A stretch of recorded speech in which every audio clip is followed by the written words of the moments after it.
Because our job is to experience every moment. And this is why wine has a lot of depth to it. Right? Connoisseurs, a lot of depth to wine, a lot of knowledge. It's a fascinating thing. Wine was everything. Wine or grape juice? Well, I don't know if they had Kedem back then. That's not the question. Or did it ferment? Probably. So I see that my question was it wine or was it grapes? It's a good question. I don't know. I'm pondering this for a long time already. Because you find by Noah, he planted grapes to rectify that. He got drunk, and they're all connection. But It would have to be one because he got drunk. right. He waited for ferment. I'm just talking about Adam. What happened to Adam? So what's beautiful about the tree is in life, you can live life and you can experience life, where at the same time you could not live life.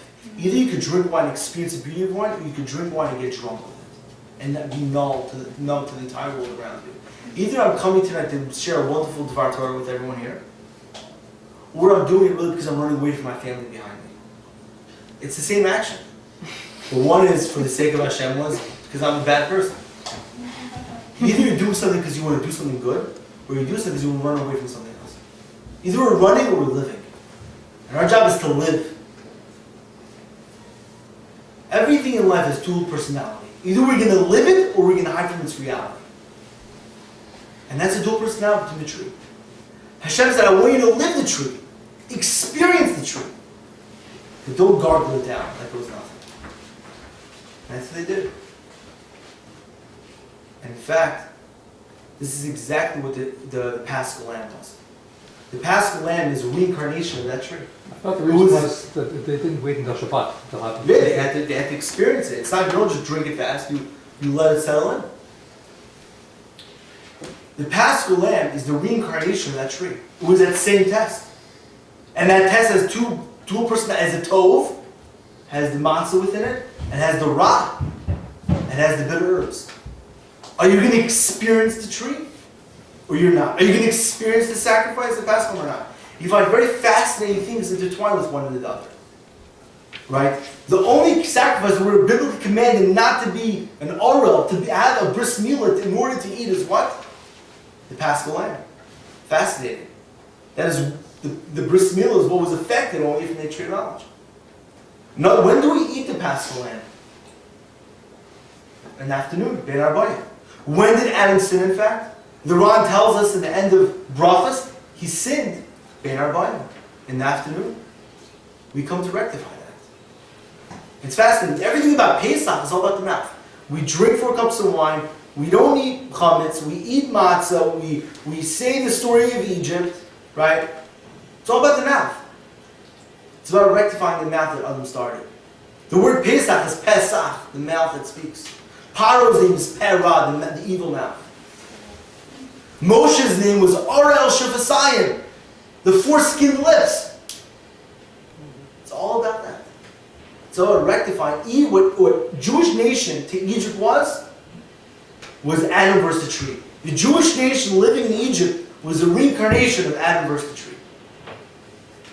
In fact, we know that the Paschal Lamb had to be burned, right? It had to be roasted.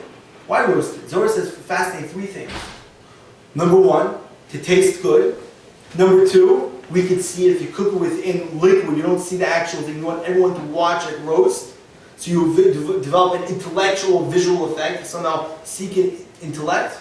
And number 3, the smell brings out the emotions. And I'm looking, and I look back at the tree of knowledge. And when Chava looks at the tree for the first time and she sees that tree, she sees something fascinating. She saw that the tree was good to eat, physical. It was delight for the eyes, right? Taiva is the emotions. And Nechba to Eitz Lahaskel, and it's great for the intellect. Fascinating way to describe. Why Chava, not Adam? Chava, she was one. A good question also. Because We'll discuss my Adam's when you Chava. come to my paradise series, I'll answer that question. I don't want to give away too much. I'm already talking about too much about Adam and Eve. But this is a preview. in life we have one of three things. Either do something intellectual, emotional, physical. And this is what the tree was, and that's what the Paschal Lamb was. Again, it was a reincarnation. We are all living a continuous life trying to rectify what Adam started. Very simple. And the Torah is the guide, the manual, how to rectify those problems. We know a lot of them, simply because we know what Lashon Hara is, gossip. We know simple things. We don't murder, and we don't steal, and we don't scream at our spouse. These are certain obvious things. Some are more obvious to others. But there's a lot more depth into life that we must know. That's the encouragement of learning Torah. Because we get to see the entire picture. And our job is to connect the dots and to see where we're headed in life. That is God's plan. This is segment number 1. How much time do we have? What time did we start? Go. Okay, everyone wants me to keep on going? Yeah. Okay, fine. I don't want to keep anyone. What? What? Well, first of all, we described what God was. This is Amunah. Amunah is knowing what God's plan is. That's Amunah. Amunah is what God wants from us. Otherwise, there's no point or purpose of creation. Well, I mean, that's supposed to be the opposite, though. You're supposed to go with blind faith without trying to decipher the It's just so the only person that says that is the Chinuch. And the Chinuch writes, because most people in our generation are unable to comprehend the reality. But according to Maimonides and the Rambam and the Ravid and most Kabbalists, especially the Ramchal, says starts his first day for Das Tzvun is to know. That moon is to know God, to know what we are. Christianity believes in blind faith. We don't believe in blind faith. We live, the greatest question in Judaism is why. That's the purpose of Judaism, is ask why, to seek answers. There's nothing greater than that we can live for the truth.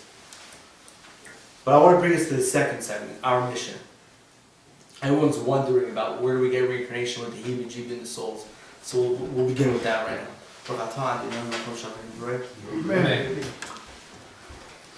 So, to really understand what reincarnation and our mission, our own personal life is, we have to know what a soul is. What's the definition of a soul? Now, we all have souls. Now, to me, that sounds very problematic. A soul is a spiritual thing. The difference between something physical and spiritual is one specific difference. You know what that is? Finite versus infinite. Boundary versus non-boundary. Physical has boundaries. Something spiritual has no boundaries. There's no boundaries. Emotional is spiritual? It's a closer level to spirituality. Yeah, because you can't touch. Fire. When we're talking about emotions, cham is emotion. Fire. Fire is one of the Vilna Gaon says is the closest thing we have to spirituality that we can actually look at. And so we look at our hands by Havdalah because it symbolizes the more spiritual realms. But in fact, there are 5 different levels. If you pay attention to a flame, there are 5 different levels to the flame. That represents, we're going to speak about soon, 5 different levels of the soul. But what does that mean that we have all many souls? It doesn't make sense. How can we all have different souls? How can a soul be split in half? And we all have different souls. And if I dissect each other, we won't find their soul within us. What does it mean we have a soul? What does a soul mean? If something is spiritual, it doesn't have boundaries. So where does the soul start and end and begin? Are they all connected? What does it mean they're all connected? I'm asking you. I'm asking you, what does it mean all connected? I mean one to the other. But that means you're still agreeing that there are many. Of course, and one. How can it be many? How can there be 2? Angel, do you know why an angel can do? Do you know why an angel can do 2 jobs? The same angel can't do 2 jobs because since an angel is a pure spiritual element, as soon as it becomes a second job, intrinsically it becomes a second angel. But how he can be second if It's he not is spiritual? second. It's not second because of physical body. That's what I'm saying. You can have 2 exact cups and be 2. But in the spirit, like an idea. If you have one idea and I have the same idea, and we're exactly the same idea, it's one idea. There's no 2 separate ideas like it's in your brain and my brain or somehow like, it's one idea. If the more different one to the other, then it becomes 2. Because it's an ideology. I'm saying separate and one at the same time. I don't know what that means. One means one and separate means Because many. God is the master of contradiction, that's why. No, there's nothing in life that I see so far that's contradictory. Everything is. I don't so Life far. and death. What? Life and death. Why is life and death contradictory? You tell me. I don't see anything. You Okay. tell me why it's contradictory. Every death is the beginning of a new life. It's fine. They're all the same. Everything's the same. So it's not contradictory. What I'm saying is that the fact that souls are many and one are not contradictory. I don't know what that. Okay, so to explain what that means.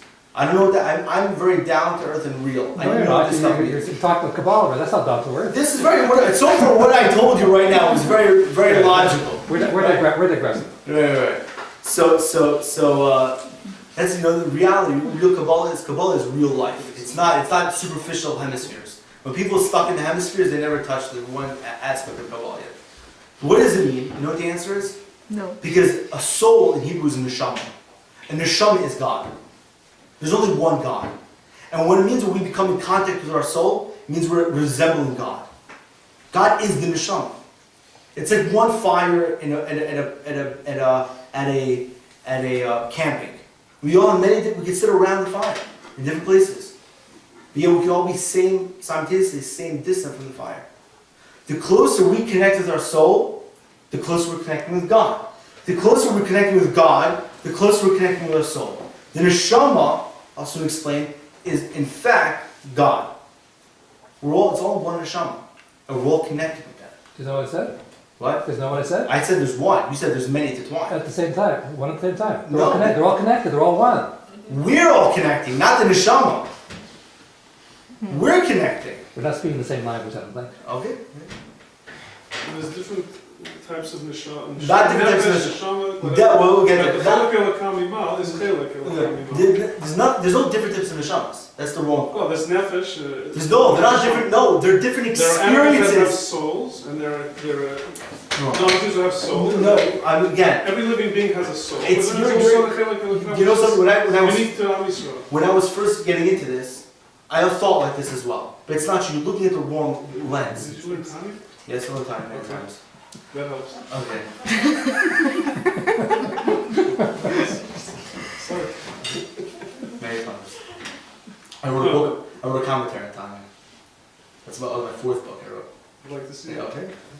Anyways, Maybe if we can speak maybe in less absolute terms, it would be easier. to well, understand. yeah. Less absolute terms. So like this. It's our experiences.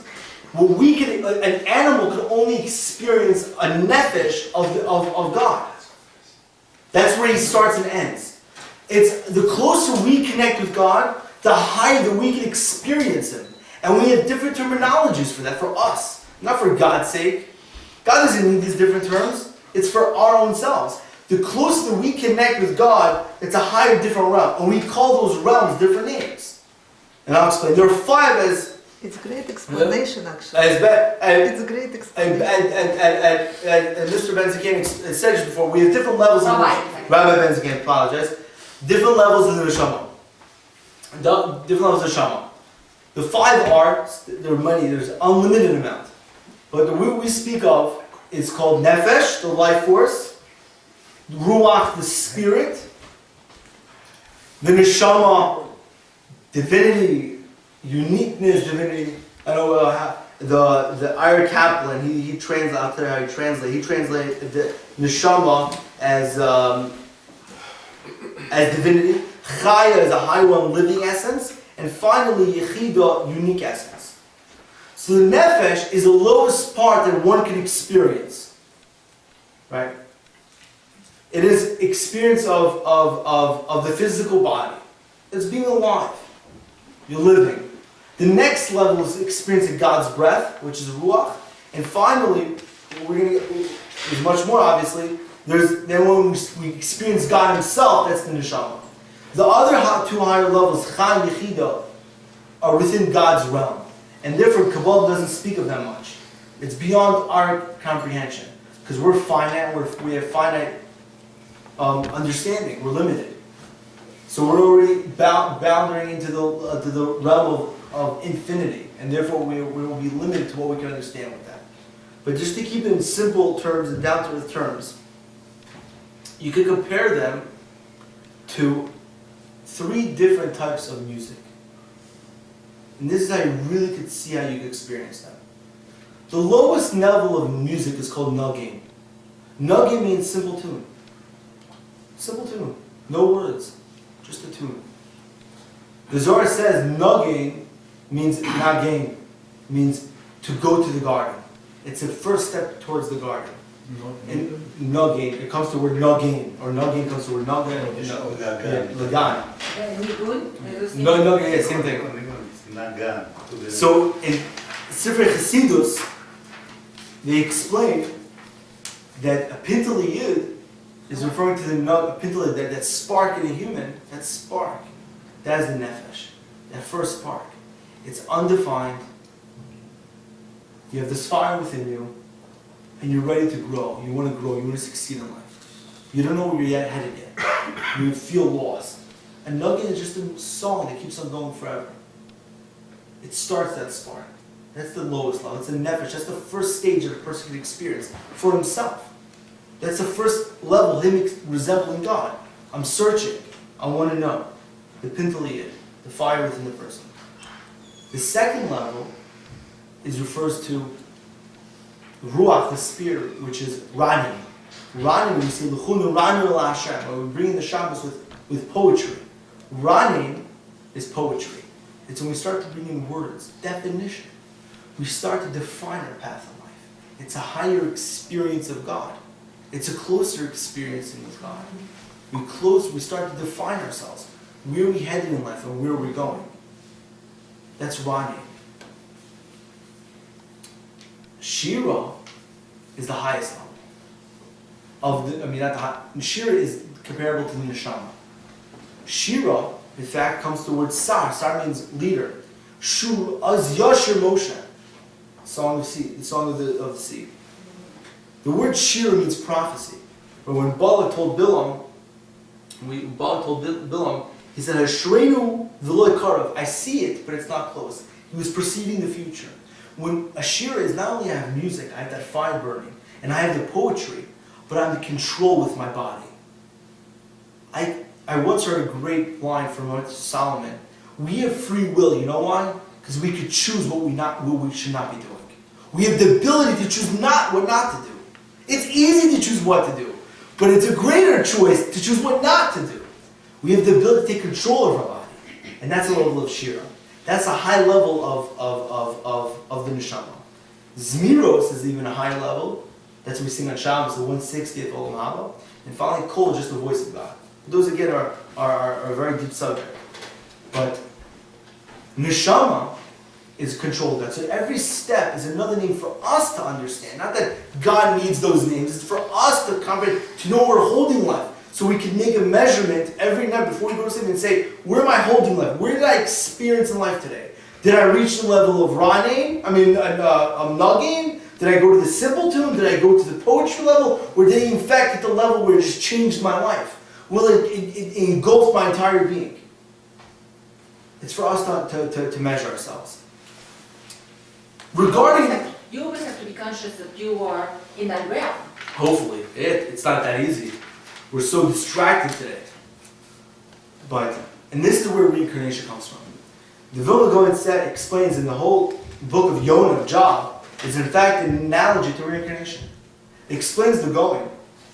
And Chal goes very long into this, that we only have 3 times that our soul, so to speak, or our body could return back to the living and try to reconnect with the soul. 3 times.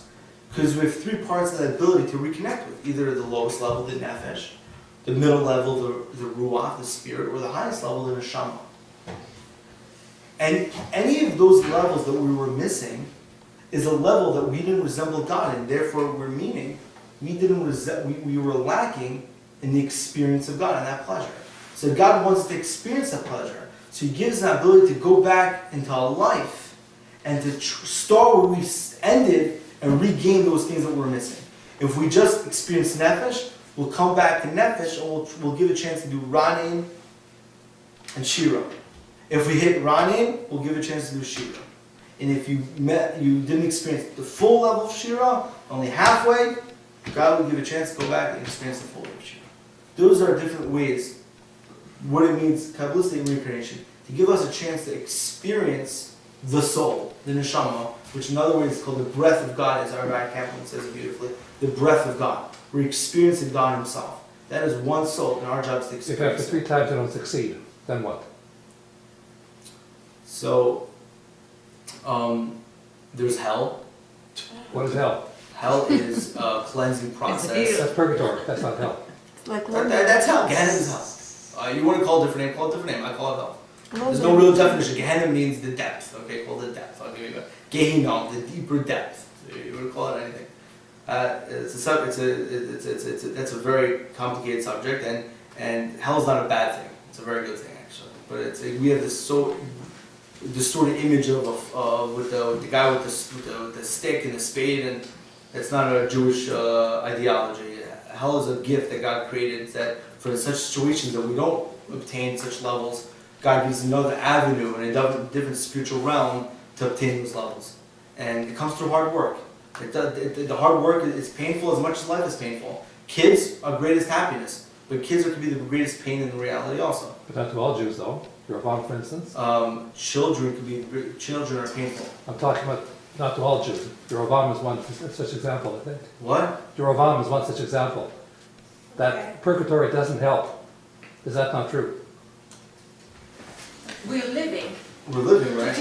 Yerovam, the king of first king of Israel. Right. Ravama. Yes. You haven't been involved. Yeah, Ravama. So I don't know, because in lo chilek olam haba doesn't mean that world. It means the future world when we rise from the dead.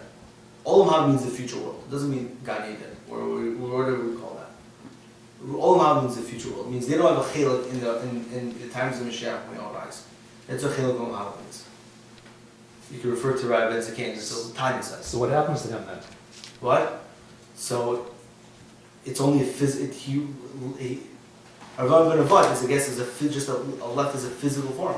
There's no spirit. He never connected with the neshama, and therefore there's nothing that will bring him to the next stage. He's just mere matter. What happens to this piece of wood? I don't know what's going to happen. In 100 years from now, what's going to happen to this floor? I have no clue. I don't know. It's mere matter. That's all I want. Mere matter. There's nothing like. He never connected with the soul. There's nothing that can give him to that form. What are you asking about your own? I don't understand what you're Because he's talking about, the rabbi's talking about having 3 chances to come back to rectify the soul.